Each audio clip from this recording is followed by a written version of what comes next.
Laurențiu Drăghicescu, consilierul local din municipiul Orșova, care a demarat o amplă acțiune de demascare publică a problemelor din alimentarea cu apă a acestui municipiu și problema sistemului de management al deșeurilor, inițiatorul mai multor proiecte de hotărâre de Consiliul Local care doresc denunțarea contractului cu prestatorul de servicii din Orșova, nu se lasă până când nu se va face dreptate. Astfel, acesta aduce la cunoștința cetățenilor că în Orșova aproximativ 70% din bugetul municipiului plecau spre operatorul de apă, canal și deșeuri, lăsând practic orșovenii și municipiul fără investiții, în concluzie, fără dezvoltare. Pot să spun că efectiv nu a făcut mai nimic pentru apa și canalul din Orșova. Se pot vedea în oraș toate aspectele pe care le-am enumerat anterior în alte discuții. Pe cealaltă parte, cu sediul în care firma Floricola și are sediul la ora actuală, deci fostul IGO, a fost dat de către consilieri înainte de a intra în Consiliul Local, sub formă de împrumut, cum ar veni, deci stă fără să plătească chirie. Din câte am văzut eu și din câte am aflat și am verificat, firma Floricola încasează sau are chirii, iar faptul că stă în acest sediu și nu plătește nicio chirie, mie mi se pare că nu este un lucru normal, ca o firmă să stea într-un spațiu al primăriei fără să plătească absolut nimic.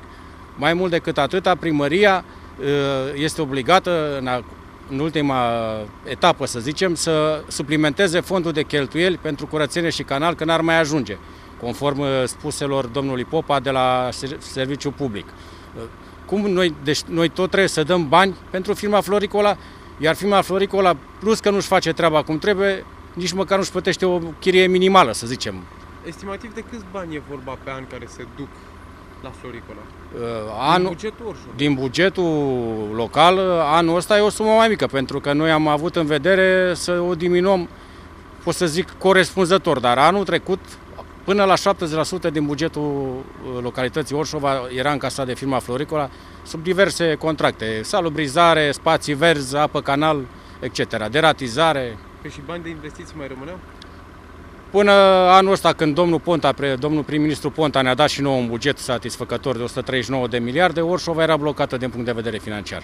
Și în același timp am înțeles că în Consiliul Local, în ședința de Consiliul Local, a fost un asemenea proiect și se va repune pe tapet problema aceasta.